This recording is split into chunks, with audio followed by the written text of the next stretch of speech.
Prazer recebê-lo aqui e vamos falar para o mundo, tá certo? Tá certo. De Recife para Paris. Aí tá certo. Como eu vou, certamente o tempo não vai permitir, eu só vou lhe fazer uma pergunta, queria lhe fazer uma pergunta talvez um pouco demorada. Porque o senhor tem como companheiro de chapa um candidato a vice que não é um candidato qualquer, o senhor tem Geraldo Alckmin. Convencionou-se colocar como vice um candidato que não perturbasse, que não criasse dificuldade e que também não fizesse nada. Se a gente for para o finado Zé Alencar, ele passou 8 anos com o senhor. Nesses 8 anos, a única coisa que ele fazia era reclamar da taxa de juros e o senhor achar graça, deixava para lá. Bom, aí eu lhe pergunto, qual pode ser o papel de Geraldo Alckmin sendo vice-presidente no governo de Lula? Ô, Geraldo, primeiro, bom dia ao povo de Recife, bom dia aos ouvintes do programa Supermanhã, bom dia aos ouvintes da Rádio Jornal. Eu quero dizer que é um prazer falar com o Pernambuco outra vez, falar com você. Eu estou percebendo que você tem vários companheiros que vão participar da entrevista. Sabe, nós temos aí o companheiro Wagner Gomes, temos o Romualdo de Souza, temos o Igor Miguel. Igor Maciel. Igor Maciel. Deixa eu falar uma coisa para você.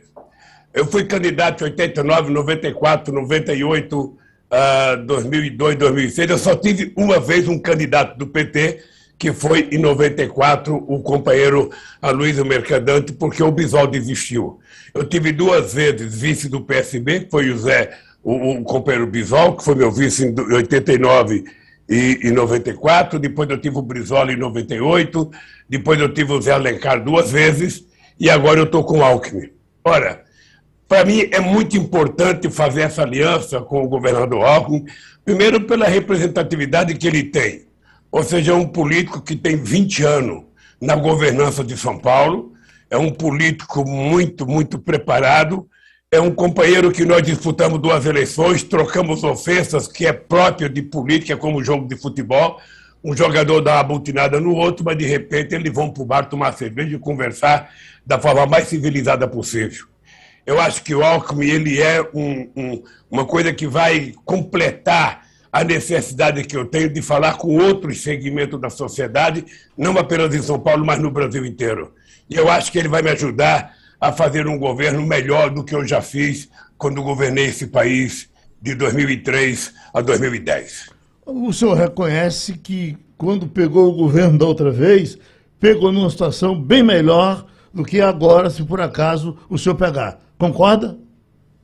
Não, é bem melhor, mas vamos ver como é que estava o governo. O governo, quando eu peguei em 2003, tinha uma inflação de 12%, tinha um desemprego de 12%, tinha uma dívida externa de 30 bilhões de dólares, o Brasil não podia pagar suas exportações, tinha uma dívida pública interna de 65% e o Brasil não tinha nenhuma reserva internacional.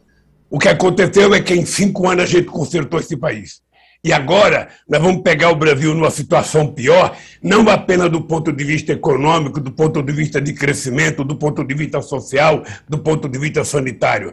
Nós vamos pegar um país em que as instituições foram destroçadas, ou seja, é preciso então ter certeza que nós vamos reconstruir esse país para a gente voltar à civilidade, para a gente voltar à normalidade, para a gente aprender a conviver democraticamente na diversidade, em que as pessoas se encontrem na rua, se cumprimentem, se encontrem num restaurante, pode ter disputado uma campanha, mas as pessoas não são inimigas, as pessoas são adversárias apenas.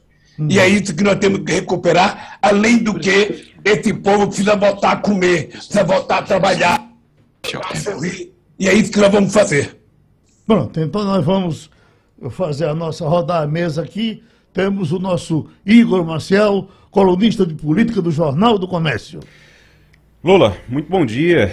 A gente acompanhou ontem que o senhor esteve no evento do PSB e sempre que tem algum evento junto com o PSB, o senhor aparece lá com Danilo Cabral. Danilo Cabral faz uma foto e aí coloca nas redes sociais e olha, o Lula apoia o Danilo Cabral, Lula apoia o Danilo Cabral. E aqui a gente tem a Marília Reis, que saiu recentemente do PT, foi para o Solidariedade, e lá no Solidariedade ela diz que é candidata ao governo também e que conta com, pelo menos, a sua imagem e com o senhor no palanque dela também.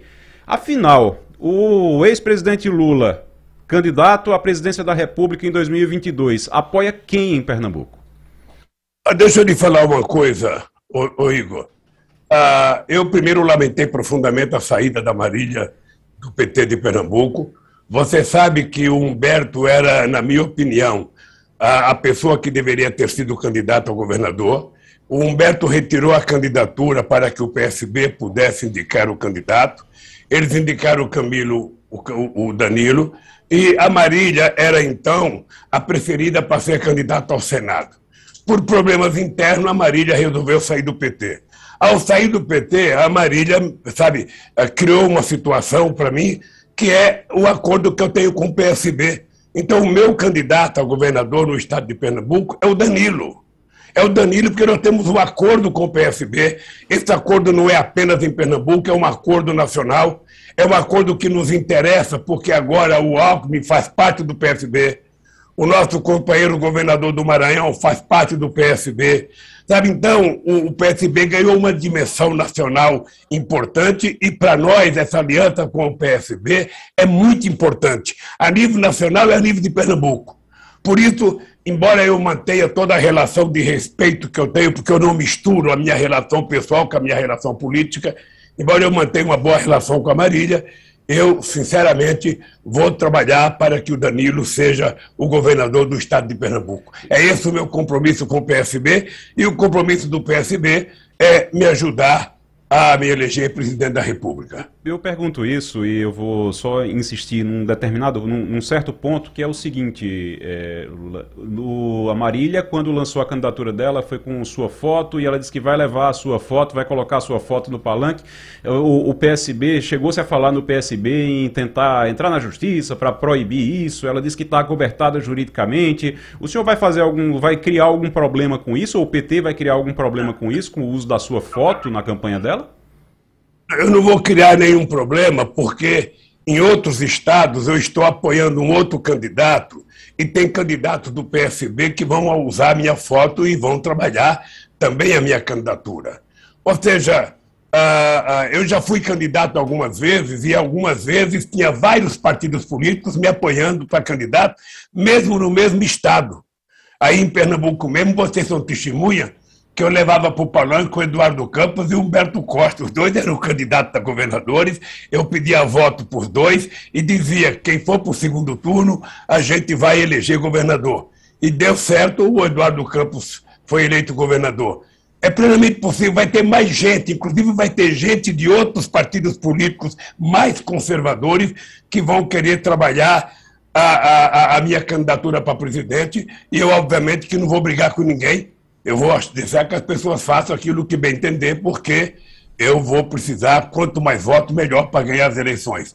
Mas o que eu quero dizer é que, oficialmente, o meu apoio é para o Danilo. Estamos com o ex-presidente Lula, candidato novamente agora pelo Partido dos Trabalhadores. Ele fala para Pernambuco, por toda a nossa rede, Rádio Jornal Petrolina, Rádio Jornal Garanhuns, Rádio Jornal Pesqueira, Rádio Jornal Caruaru, Rádio Jornal Limoeiro, as nossas mídias todas pela internet, o UOL também está com a gente nessa hora. E vamos para Romualdo de Souza, em Brasília. Presidente Lula, muito bom dia para o senhor. Na gestão do presidente Michel Temer, a Petrobras passou a adotar a PPI, ou PPI, Preço de Paridade Internacional. Na prática, presidente, o dólar sobe em relação ao real, o combustível sobe. Quando o mercado internacional eleva o preço do barril, o preço sobe aqui na bomba na mesma hora. No Congresso Nacional, presidente Lula, temos um projeto aguardando a votação na Câmara que cria uma espécie de colchão para amortecer esse impacto. Se o senhor vencer as eleições, o que o senhor vai fazer no dia 1º de janeiro de 2003? A Petrobras vai manter o PPI ou a Petrobras vai ter uma outra política de preço para não impactar tanto o frete, o preço do combustível e, principalmente, o dia a dia da dona de casa, porque só nisso aí o preço da cebola já sobe 22%, presidente. Olha, Romualdo, obrigado pela pergunta. Você sabe perfeitamente bem que durante 8 anos na presidência, eu cuidei de que o preço da Petrobras fosse um preço baseado no custo nacional. A Petrobras ela faz prospecção de petróleo em real. A Petrobras ela constrói navio, ela financia a construção de navio petroleiro em real. A Petrobras paga o salário dos seus trabalhadores em real. Então não existe nenhuma explicação de um preço internacionalizado, porque isso só tem como objetivo para pagar dividendos para os acionistas da Bolsa de Nova York. Sabe, isso não é explicável para a opinião pública brasileira. Não é explicável, veja. Eu fui presidente da República e a crise de 2008, o barril do petróleo chegou a $147, mais do que é hoje. E você sabe quanto você pagava no litro de gasolina para colocar no seu carro aí em Brasília? Apenas R$ 2,60. Numa demonstração de que não é possível. E por que está assim o preço, Romualdo? Está assim porque quando destroçaram a BR, dizendo que era preciso criar concorrência, hoje nós temos 392 empresas importando gasolina dos Estados Unidos sem pagar imposto. E mesmo assim, nós estamos pagando o preço da gasolina a preço internacional, quando nós poderíamos ter gasolina a preço estabelecido pela Petrobras em função da realidade da nossa moeda. Por isso eu quero te dizer que se ganhar as eleições e voltar à presidência da República, eu tenho utilizado a palavra abrasileirar os preços do combustível, o preço de gás, porque eu quero te dizer que é uma vergonha. Não tem nada a ver com a crise da Ucrânia, não tem nada a ver com a pandemia. O gás de cozinha custa até R$150 em alguns estados.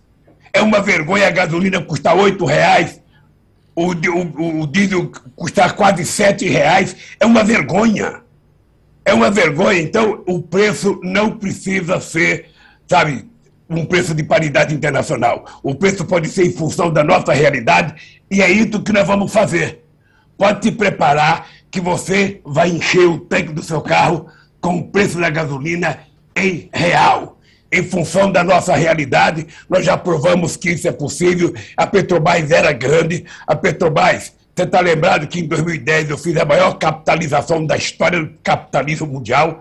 Capitalizamos em R$70 bilhões da Petrobras para se transformar na segunda empresa de energia do mundo. E eles estão fatiando e tentando vender. Nós hoje não temos a refinaria produzindo a quantidade de gasolina que nós queremos, que nós precisamos, porque eles demoraram para concluir a refinaria Abreu e Lima, eles destroçaram a ideia da refinaria em Fortaleza, da refinaria no Maranhão.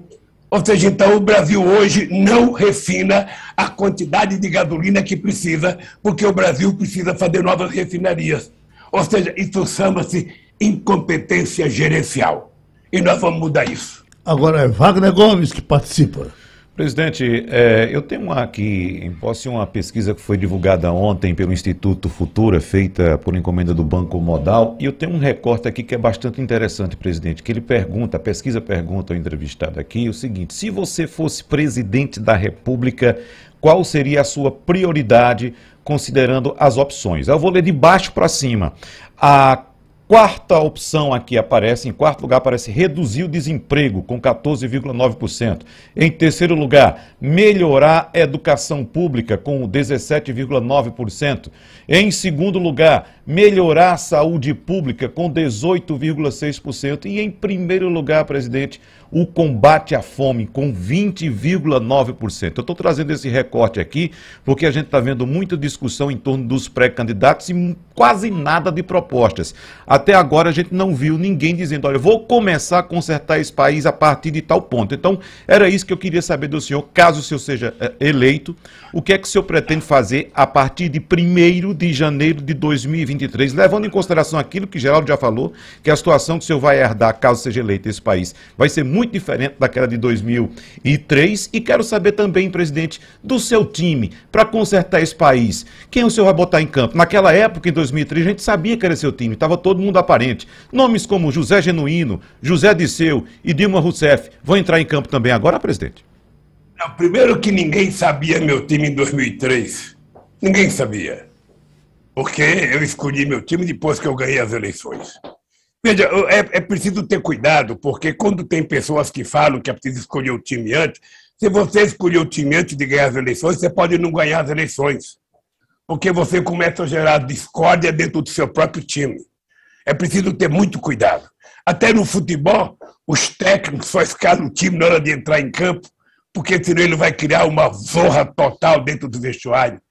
Então eu queria te dizer o seguinte, você é pernambucano e você sabe que em 2011 o desemprego aqui nesse estado era de apenas 4,7%. Você sabe que quando eu fui presidente, Pernambuco crescia a números equiparados à China. E em 2021 nós tivemos um desemprego de 20% no estado de Pernambuco. Ora, então veja, a fome a gente tinha acabado, você se lembra das antigas frentes de trabalho, em que as pessoas ficavam que nem um franguinho ciscando de um lado para o outro, com a pavinha jogando terra, sem produzir nada? E você se lembra da glória que foi a transposição do Rio São Francisco, a quantidade de adutoras que nós fizemos aqui, a política de cisterna para você levar água para casa das pessoas pobres. Então, veja, nós sabemos como acabar com a fome. Nós fizemos o projeto mais importante que foi adotado pela ONU como o melhor modelo de transferência de renda que já aconteceu, e a ONU tentou induzir que todos os países em desenvolvimento adotassem 2 programas nossos, na verdade 3. O programa da cisterna, que nós fizemos 1.400.000 cisternas, o programa Luz para Todos, que levava luz elétrica, aonde as pessoas viviam na base do candeeiro, e o programa Bolsa Família, dando o cartão para a mulher, porque a mulher saberia transferir aquilo em alimento para os seus filhos. Ou seja, esses programas foram modelo de programas brasileiros adotados pela ONU para que o mundo acabasse com a miséria. Nós sabemos como acabar com a fome. Nós sabemos como diminuir a pobreza. Nós sabemos como inserir o povo no mercado de trabalho. Porque quando nós fomos presidente da República, nós tínhamos 22 milhões de empregos com carteira profissional assinada. Vocês sabem o que nós fizemos em Pernambuco. Vocês sabem o que nós fizemos no Nordeste brasileiro. Vocês sabem a quantidade de indústrias, a quantidade de benefícios que foi feito nessa região. Um programa como Minha Casa Minha Vida, que fez mais casa do que em qualquer outro momento da história desse país, inclusive casa para as pessoas pobres que não podiam pagar. Isso acabou. Isso acabou, então o país está com muito desemprego, o país tem 19 milhões de pessoas passando fome, tem 106 milhões de pessoas que estão com algum problema de segurança alimentar. Eu só posso te dizer que isso não é um fenômeno da natureza, isso é um fenômeno chamado falta de vergonha na cara de quem governa este país. Porque quem governa o Brasil hoje não conversa com o governador, não conversa com o prefeito, não conversa com o empresário, não conversa com o radialista, não conversa com o sindicalista, não conversa com ninguém. Só sabe contar mentira através do fake news, só sabe contar mentira através das suas lives. O país não pode continuar assim. Então eu posso te dizer uma coisa. Se a gente ganhar as eleições, a primeira coisa que eu quero fazer em janeiro é fazer uma reunião com os 27 governadores de estado para restabelecer a normalidade da relação entre federativa nesse país, para que a gente possa voltar a uma normalidade, crescimento econômico, geração de riqueza, distribuição de riqueza, para que esse país volte a ser feliz, para que o povo volte a comer, para que a gente não veja ninguém no açougue buscando osso ou gente querendo pegar carcaça de frango. As pessoas têm o direito de comer coxa de frango. As pessoas têm o direito de comer carne de primeira. As pessoas têm direito de almoçar, jantar e tomar café todo dia. Esse país, vocês sabem que nós já construímos. Esse país, vocês já viveram ele aqui em Pernambuco. Vocês já viveram ele no Nordeste. E nós vamos fazer o Nordeste voltar a sorrir e o Brasil voltar a sorrir outra vez. Presidente. Esse não é o compromisso. Essa é a reedição de uma coisa que nós já tínhamos feito e que eles destruíram. Oi, Wagner. Presidente, a memória do seu governo é bastante recente e talvez seja por isso que o senhor esteja também na liderança das pesquisas, mas o momento econômico, eu insisto, era outro. O mundo tinha um momento econômico totalmente distinto do que estamos vivendo hoje. Estamos num mundo com um cenário de inflação galopante por causa da pandemia e a crise na Ucrânia, como o senhor se referiu, interfere sim em várias relações econômicas em torno do globo. Então, a preocupação que nós temos é o seguinte, é com o cenário atual do Brasil e com o cenário econômico que o senhor vai herdar não só só do Brasil, mas do globo também. Então a situação que passou nós sabemos. Então a preocupação é como começar diante desse cenário. Wagner, deixa eu lhe dizer uma coisa, Wagner. Olhando bem nos seus olhos aqui, eu vou dizer uma coisa para você. Primeiro, não é verdade que a guerra da Ucrânia tem influência nos preços aqui no Brasil. 50% da inflação brasileira é da responsabilidade dos preços controlados pelo governo.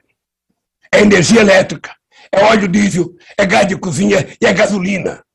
Então, o governo que crie vergonha e tenha a coragem de dizer para a Petrobras que os preços não serão internacionalizados. Que um botijão de gás ele pode fazer parte da cesta básica. Ele não pode ser vendido a R$150. Ninguém pode gastar 15% do salário mínimo para poder cozinhar comida.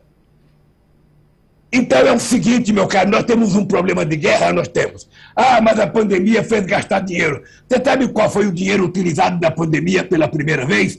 Quando foi dado o auxílio emergencial aprovado no Congresso de R$600? Não foi dinheiro que o seu Bolsonaro arrumou, não. Foi dinheiro que nós deixamos no Brasil com as reservas internacionais, porque nós compramos o dólar, sabe, a 1,60, chegou a 6 e ele deu um lucro de quase 800 bilhões de reais. Esse dinheiro foi usado para o auxílio emergencial. O que nós vamos fazer nesse começo de governo é anunciar um grande plano de investimento em obras de infraestrutura. Todas as obras importantes que estão paralisadas vão ser reativadas. Vão ter um acordo com os governos do Estado para que cada governador defina no seu Estado quais são as prioridades. E nós vamos buscar dinheiro para fazer essas obras. E a gente vai buscar dinheiro internamente, e a gente vai buscar dinheiro, sabe, recuperando a credibilidade que o Brasil já teve.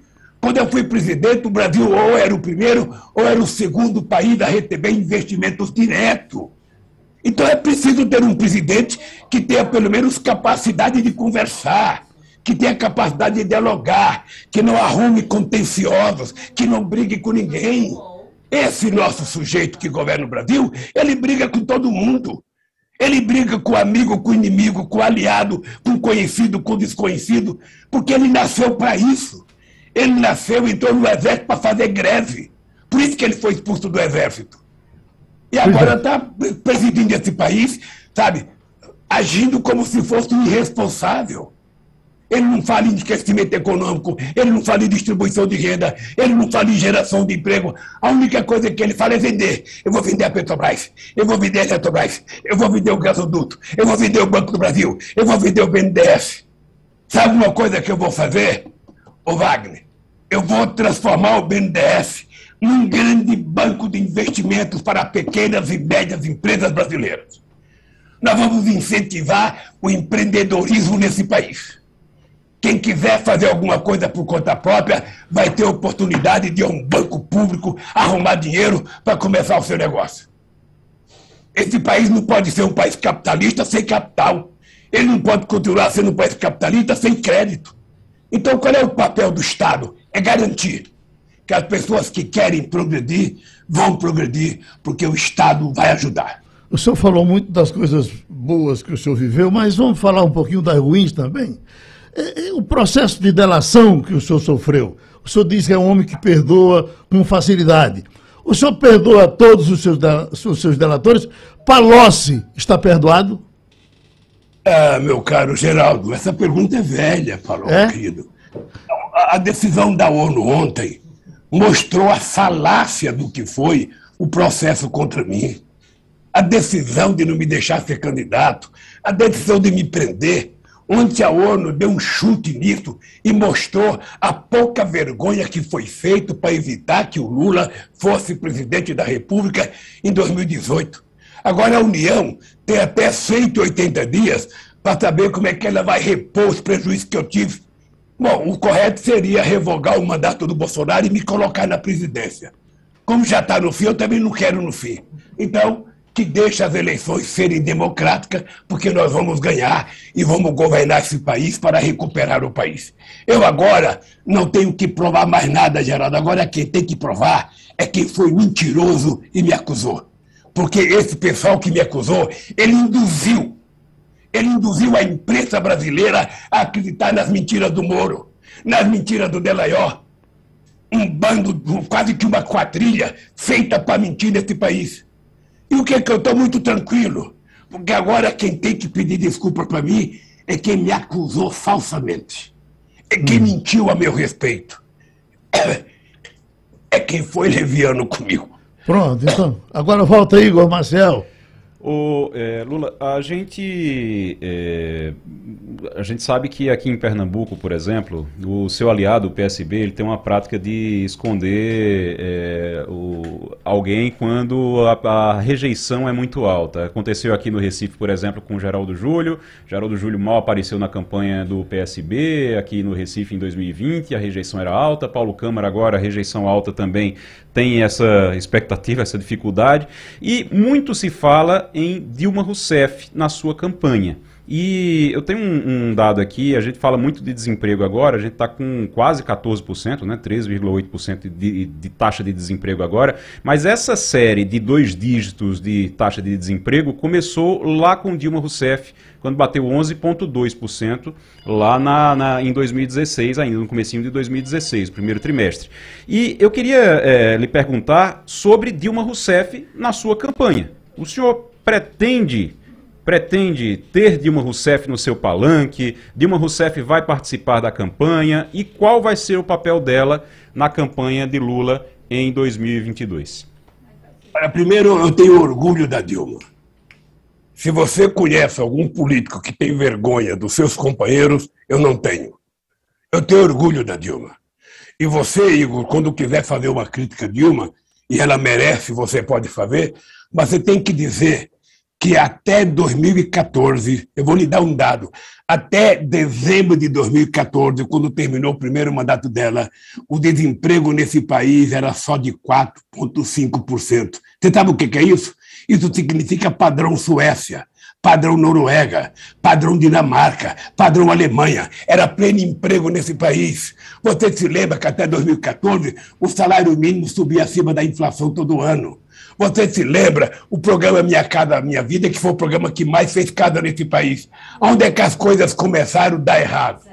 Quando o Eduardo Cunha assumiu a presidência da Câmara, que resolveu criar bombas todo dia contra a Dilma. Ela mandava uma medida provisória tentando desonerar esse microfone vermelho que está na tua frente, ou seja, e ele desonerava não apenas o microfone, mas toda a rede de microfone do mundo, ou seja, criando embaraço para a arrecadação do governo.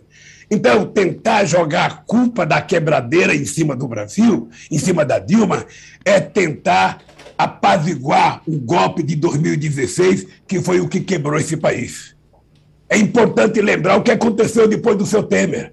Quais foram os benefícios que ele fez para esse país? Ele acabou com os direitos dos trabalhadores, dizendo que ia gerar emprego. Cadê o emprego? Ele acha que o trabalho intermitente é emprego? Ele acha que esse trabalho de entregar comida de aplicativos é emprego? Cadê as férias? Cadê o descanso semanal remunerado? Cadê a seguridade social que esse trabalhador não tem? O trabalhador voltou quase que a ser escravo.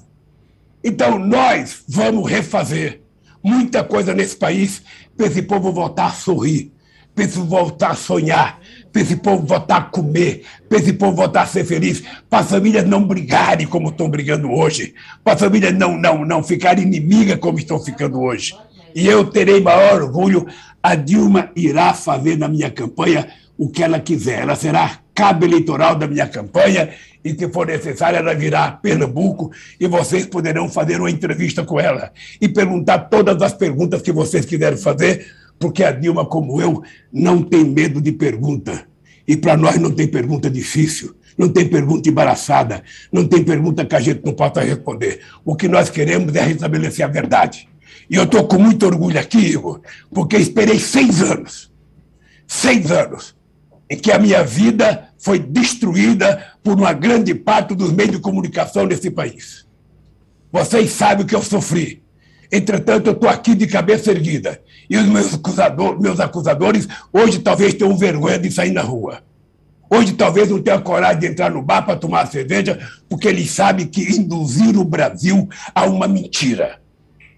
Então, meu caro, é o seguinte, a Dilma será a minha companheira antes, durante e depois das eleições. Deixa eu já ir lhe agradecendo ao senhor e a todos os candidatos que dão entrevista aqui para a gente, com o maior prazer, estamos sempre abertos, prontos para receber a todos e pedir a nosso Romualdo de Souza que faça a última pergunta de hoje. Presidente, por gentileza, a gente está falando em fome no Brasil, mas os partidos políticos, incluindo o seu partido, o Partido dos Trabalhadores, aprovaram um fundão eleitoral, presidente, de quase 5 bilhões de reais. E esse dinheiro foi espetado na conta do contribuinte do cidadão. Esse dinheiro poderia ser usado, inclusive, no enfrentamento desses programas aí de enfrentamento à fome, ao desemprego. O que o Executivo, nas suas mãos, fará com o Congresso, que é aprovar um fundo de 5 bilhões de reais para a campanha eleitoral, além do fundão que todo ano os partidos recebem para administrarem suas despesas? Olha, primeiro eu sou favorável ao financiamento público de campanha, que é uma das formas de você acabar com a corrupção empresarial nesse país junto aos partidos políticos. Tá? Segunda coisa, querido companheiro Romualdo, é que você deveria falar não do fundo eleitoral, você deveria falar do orçamento secreto, que é a vergonha do século XXI. Um orçamento que envolve quase 20 bilhões de reais, em que o presidente da Câmara distribui para quem quer, para que deputados saiam aí tentando fazer acordo com prefeitos. Essa é uma vergonha nacional. O fundo eleitoral é um jeito da justiça eleitoral controlar os partidos políticos e saber que não vai ter corrupção, saber que não vai ter, empresário comprando partido, comprando mandato, comprando deputado. E nós estamos num processo de aprimoramento da democracia brasileira, porque no Brasil, lamentavelmente, a gente tem poucos partidos, a gente tem muitas cooperativas de deputados, partidos que são feitos, com 10, 15 deputados, só por causa do fundão. É preciso que a gente tenha noção. Nós vamos precisar de uma reforma política para que a gente tenha partidos políticos altamente representativos da sociedade brasileira. E eu continuo achando que o financiamento público é a forma mais decente de você fazer o processo eleitoral limpo nesse país. Não existe outra possibilidade de você fazer se você não tiver o controle da própria justiça eleitoral. Eu não sei se é muito ou se é pouco, Eu não sei se é muito ou se é pouco, eu não tenho com quem comparar, mas o dado concreto é que quando as empresas podiam financiar abertamente, era bem pior para o Brasil. Agora, isso não é responsável pela fome, não. O que é responsável pela fome é uma doença crônica de incapacidade das personalidades governamentais brasileiros não terem responsabilidade com o povo pobre. E quem está falando com você, Romualdo, é um pernambucano que saiu da Caetés com 7 anos de idade, comeu pão pela primeira vez com 7 anos de idade, e eu provei que a pobreza não é um problema nesse país. A pobreza é a solução na hora que você faz com que chegue recurso no bolso desse povo e ele possa comprar, ele possa trabalhar, ele possa receber salário, ele possa consumir. Quando ele faz isso, a companhia cresce, o comércio cresce, a indústria cresce, o setor de serviço cresce e tudo vai bem. Eu quero que você me faça uma entrevista depois das eleições, se eu ganhar as eleições, que eu vou dar uns parâmetros para você e depois, no final do meu mandato, eu quero dizer o que aconteceu. Eu vou terminar dizendo o seguinte, tá? Nós pegamos esse país com uma dívida de 30 bilhões. Nós pagamos os 30 bilhões e ainda emprestamos 15 bilhões para o FMI. Nós pegamos esse país com uma dívida interna pública de 65% e nós deixamos com 32%. Nós fizemos uma reserva internacional de 370 bilhões de dólares. O Brasil nunca tinha tido reservas internacionais. Nós fizemos. E é essas reservas internacionais que não permitiu que o país quebrasse agora com essa crise toda. Então, nós vamos reeditar com mais competência, com mais colaboração da sociedade, com mais participação, dos partidos políticos, do movimento sindical, das igrejas, a gente vai reeditar uma política de recuperação e da decência do povo brasileiro. Ninguém precisa mendigar o prato de comida todo dia. As pessoas têm que trabalhar, receber um salário e com o salário do seu trabalho as pessoas vão sustentar a sua família. Este país, eu garanto para vocês, que nós vamos entregar quando terminar o meu mandato. Pronto, um abraço para o senhor, muito obrigado, como agradecemos aos outros que já falaram e aos próximos que vão falar, porque é assim que a gente gosta de fazer aqui no Passando a Limpo. Os comerciais, a gente volta já. Passando a Limpo.